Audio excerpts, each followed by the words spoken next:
Hi everyone, myself Mr. P.K. Kumar, working as a professor in psychiatric department in Metro College of Nursing. So today's my topic is related to the biostatistics, and we are using biostatistics in the research, and we are calculating the data when we collected some of the data from participants, and it should be done in a proper method and techniques and to do the data analysis. So this is the part of the statistic is a normal probability curve. So today we are going to discuss regarding the normal probability curve. Normal probability curve is also show the Z score.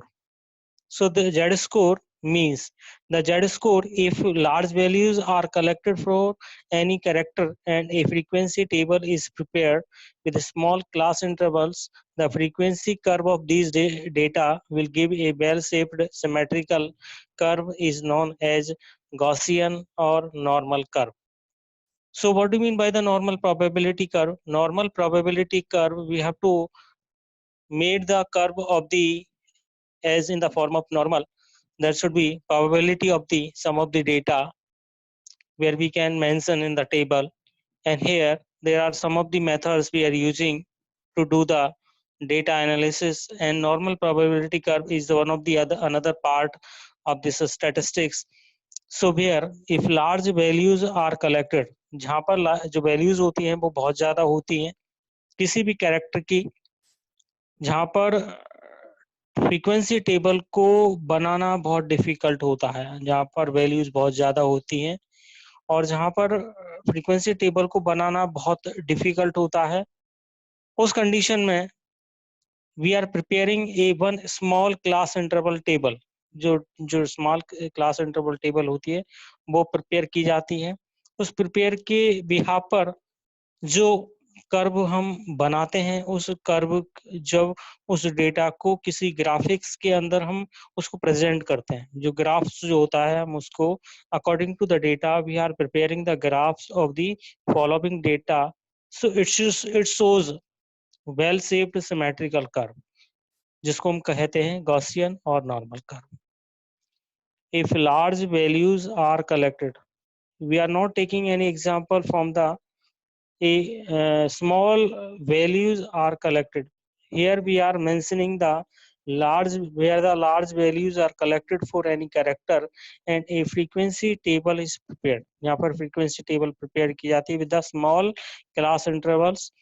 So where the frequency curve of these data, जो frequency का जो curve होता है उन डेटाओं का, जो एक प्रकार से वेल शेप्ड सिमेट्रिकल कर्व दर्शाता है, उसको हम कहते हैं गॉसियन और normal curve.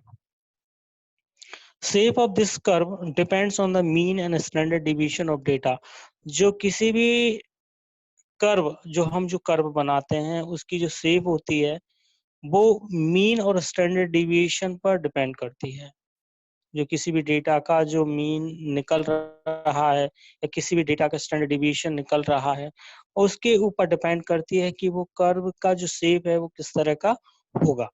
So that is one of the normal curve. कई बार एग्जाम में स्मॉल जस्ट एक लाइक मल्टीपल चॉइस क्वेश्चंस के अंदर कई बार कॉम्पिटिटिव एग्जाम के अंदर क्वेश्चन पूछा जाता है कि what will be the shape of the curve. ठीक है, तो कर्व की जो शेप है वो कैसी है, वेल शेप्ड है.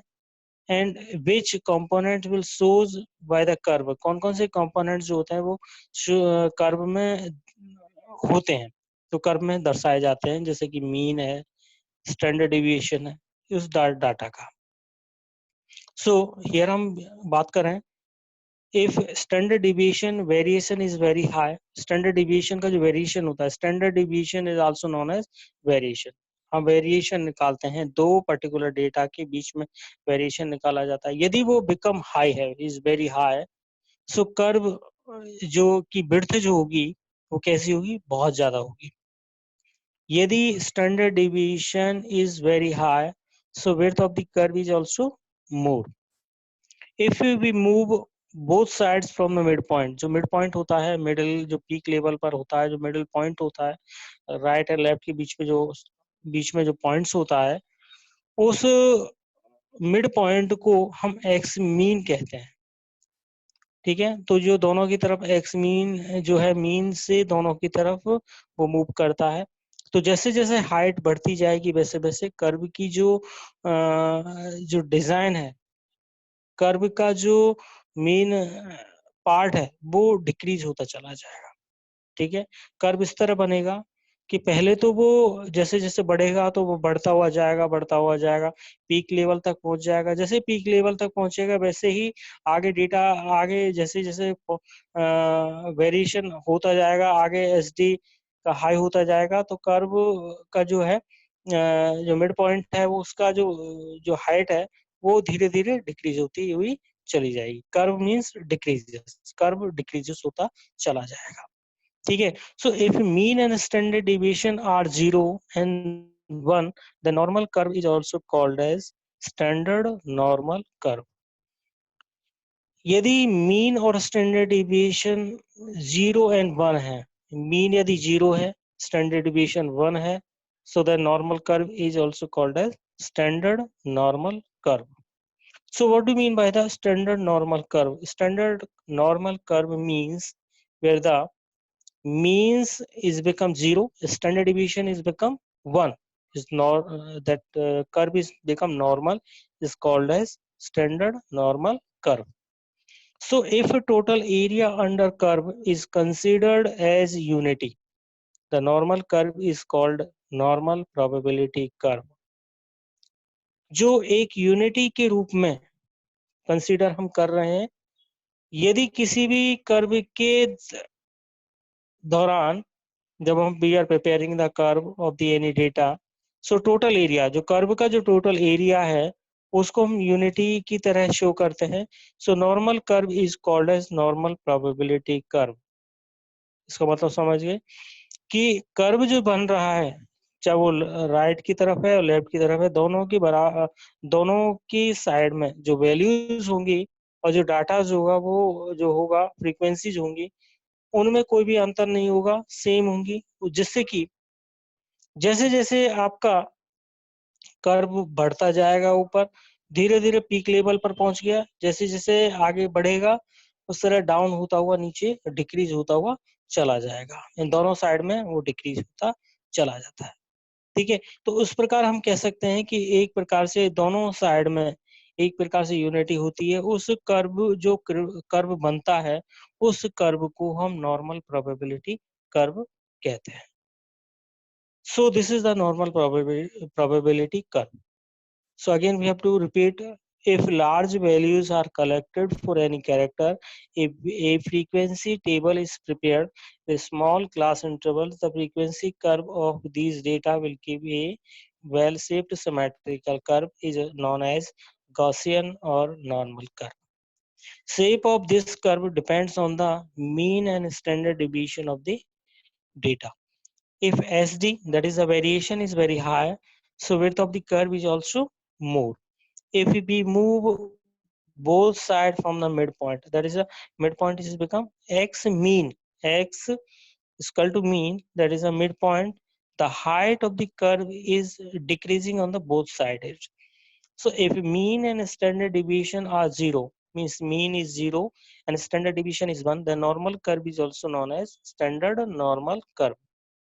If total area under the curve, जो total area है कर्व का, is considered as unity, is not that normal curve is also called as normal probability curve. So here we have to see this diagram of the normal probability curve. So normal distribution is n, that we have to follow the formula f x is equal to 1 upon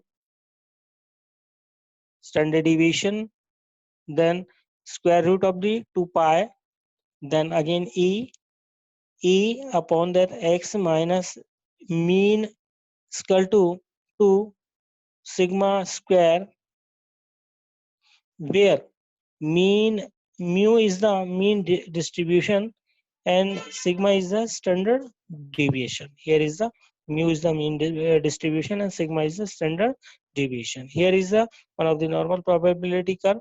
and this is a formula: z is equal to x minus x bar mean whole upon sigma, that is a standard deviation. So here this is the curve जो आपको बनाया गया है. इस तरह का curve जो है आप देख सकते हो यहाँ पर कि जिस तरह कर्व ये बना हुआ है, जिसमें कि आपकी जो वैल्यू दी हुई है उस वैल्यू के हिसाब से अपन बात करें, जैसे कि आपका ये नॉर्मल प्रोबेबिलिटी कर्व दिया हुआ है, ये तो आपका जो है x equal to mean, that is a mean आ गया, जिसका mu is the mean here. ये जो है आपका कंप्लीट ऊपर तक पीक लेवल है. ऊपर का जो एक म्यू है, एक्स मीन है, यहाँ से आपका जो दोनों साइड की तरफ आपका जो कर्व है वो डिक्रीज होता हुआ चला जाता है. दोनों साइड की तरफ आप देख सकते हो, दोनों साइड में डिक्रीज हो रहा है. ठीक है. डिक्रीज होने के बाद जैसे जैसे वैल्यू बढ़ती जाएगी वैसे वैसे आपका उस हिसाब से डिक्रीज होता चला जाएगा. अब यहाँ पर हम नॉर्मल प्रोबेबिलिटी कर्व के अंदर देखते हैं कि जो इनकी जो विड्थ है, is the width from the mean से जो विड्थ है आपकी, यहाँ पर हम बात करेंगे. सो इसकी जो विड्थ है आपकी 34.1% here is again in the दोनों side both is equal as unity as 34.1%. Again this is the 2.15. ये जो हम बात करेंगे यहाँ से 34.1% स्टार्ट होती है. That is a mu minus there is a sigma, that is a standard deviation. Mu minus standard deviation, that is sigma, जिसकी आपकी जो हाइट है, जो विड्थ है, सॉरी जो विड्थ है आपकी वह है 34.1. अगेन हम यहाँ बात करेंगे mu minus standard deviation sigma. So mu minus 2 sigma here. ठीक है. Mu minus 3 sigma, that is standard deviation. इनकी जो विड्थ होती है mu minus sigma, mu minus 2 sigma, जिसकी विड्थ जो है दोनों के बीच में 13.6 है आपकी. इसके बाद आपकी mu minus 3 sigma, mu minus 2 sigma, जो विड्थ है आपकी वो है आपकी 2.15%. इधर एज यूनिटी है आपकी, बराबर है, दोनों की बराबर आ रही है. जैसे ये आपका इस साइड का जो है एरिया है वो माइनस के अंदर है और इस साइड का जो एरिया है वो प्लस 1 है, क्योंकि हम move from the right to left move कर रहे हैं. ठीक है, राइट टू लेफ्ट मूव कर रहे हैं, तो उस कंडीशन में जो है एरिया यहाँ पर प्लस में शो हो रहा है, +3 स्टैंडर्ड डेविएशन. फिर हम देखें, बात करें कि mu minus sigma, that is the mu plus sigma, that is the total area है 34.1 प्लस 34.1 प्लस करके 68.2%.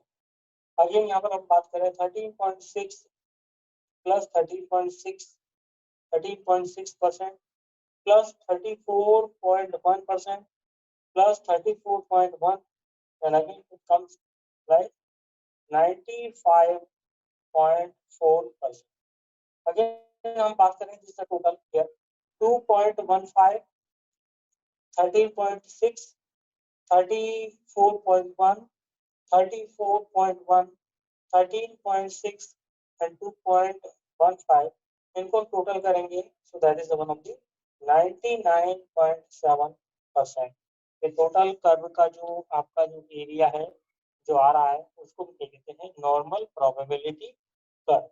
हमने नॉर्मल प्रोबेबिलिटी कर्व को इस तरह शो किया है यहाँ पर.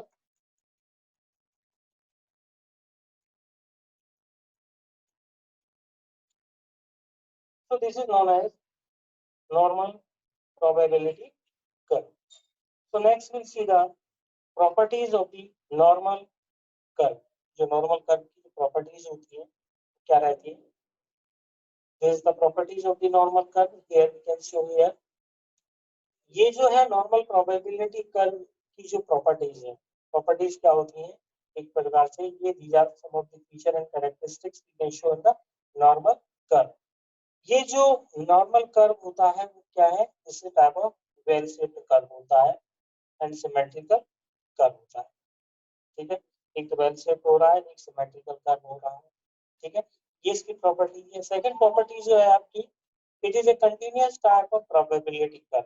यहाँ पर कोई रुकावट नहीं है, ये कंटिन्यूअस है, इट इज नॉट मॉडरेटली, ना कि रेगुलर है ना रेगुलर है, it is a continuous form of probability curve. So curve is symmetrical, क्योंकि जो दोनों की जो विड्थ, हाइट और विड्थ है वो बराबर है, सिमेट्रिकल है, एसिम्प्टोटिक है। जो दोनों साइड में है, जब ये दोनों तरफ डिक्रीज होता है तो ये दोनों साइड की जो बेस होता है उनको टच करता है, touches at the infinity. Infinity का मतलब होता है कि जो समतल एरिया जो नीचे जैसे जा रहा है तो उस एरिया को टच करता हुआ जाता है, that touches the infinity, that is known as asymptotic. ठीक है, सिमेट्रिकल होता है, एसिम्प्टोटिक होता है। All measures of the central tendency are equal.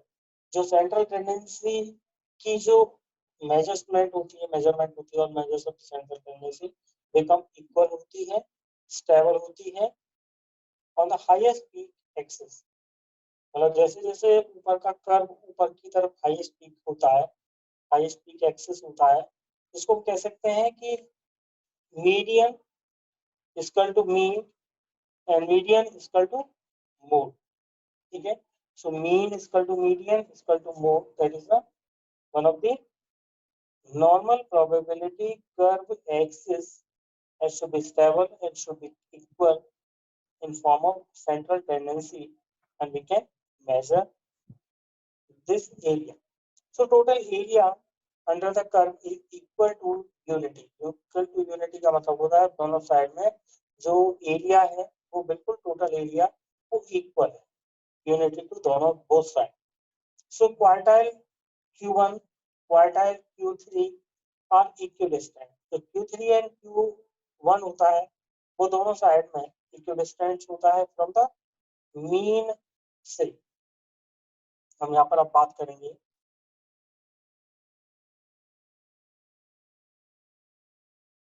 जो कर्व बनाया था, इस तरह का कर्व यहाँ पर इस तरह बनता है आपका कर्व, हमने दोनों बनाया था दोनों तरफ। तो ये जो है आपका इस तरह हम देख सकते हैं कि ये आपका दोनों साइड में जो इक्विडिस्टेंस है आपका स्टेबल है। ठीक है, यहाँ पर आपका जो आ गया वो मीन है, इस साइड में मीडियन है, इस साइड में मोड। ठीक है, सो मीन जो है quartile Q1, this is the quartile Q1 and this is the Q3। ठीक है, here is the Q3 as a Q1। इनका जो डिस्टेंस है वो मीन से बिल्कुल बराबर है, दोनों से बिल्कुल बराबर है। ठीक है, Q1 equal to mu minus, इस साइड में हम बात करेंगे, इस साइड की हम बात करेंगे तो माइनस में आएगा 0.67 is a normal value. You cannot increase or decrease, just like is a normal probability curve value, that is a mu minus 0.67 sigma, that is a हम इसको स्टैंडर्ड डिविएशन फॉलो करते हैं। So this is one of the formula. Q3 का मतलब होता है कि आपका म्यू प्लस 0.67 सिग्मा। ठीक है, इस side in the right side में ठीक है, so normal curve has two parameter, इसके दो पैरामीटर हम पहले बात कर रहे थे। ये तो मीन होता है, mean is the first parameter, second parameter is the standard deviation, इसके अलावा कुछ नहीं होता है। Mean upon median upon mode.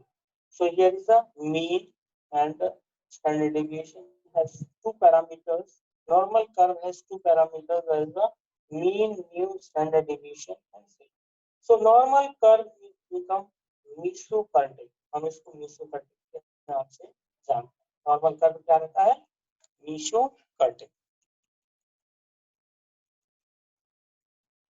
तो हम इस जो प्रॉपर्टीज है, हम उस प्रॉपर्टीज के बारे में अभी आपको बात कर रहे थे।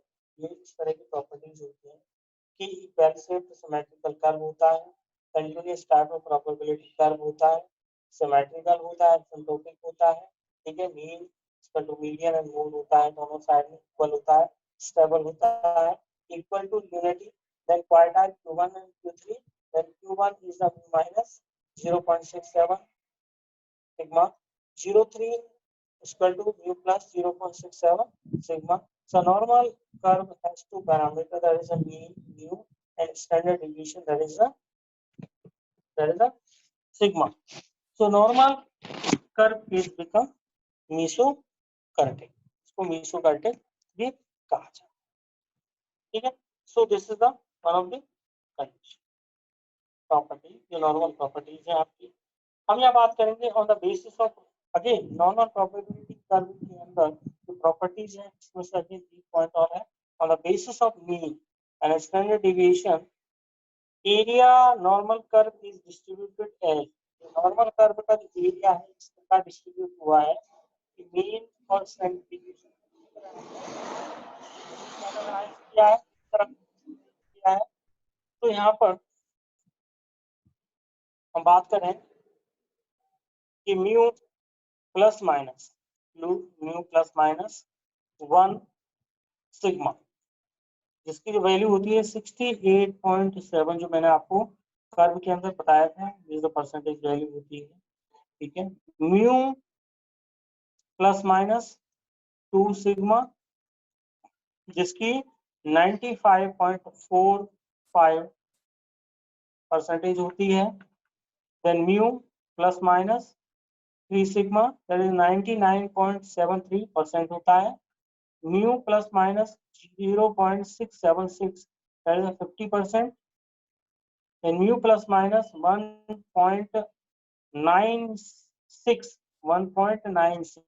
यहाँ पर 0.67 सिग्मा, यहाँ पर 1.96 सिग्मा दैट इज 95% वैल्यू होती है इसकी. म्यू प्लस माइनस 2.58 सिग्मा जहाँ की वैल्यू होती है 99%. तो इस तरह इसका होना basis of mean and standard deviation area of the normal curve is distributed as of the following. इस तरह की जो आपकी एरियाज हैं उन एरियाज के हिसाब से आपका नॉर्मल प्रोबेबिलिटी कर्व फुलफिल होता है. So this is very important for your exam. So we can study it in the more part here. So just this is the normal probability curve. Here I think you have understand the two part of the normal probability curve like mean and standard deviation. These are the two parameters of the normal probability curve. So thank you everyone.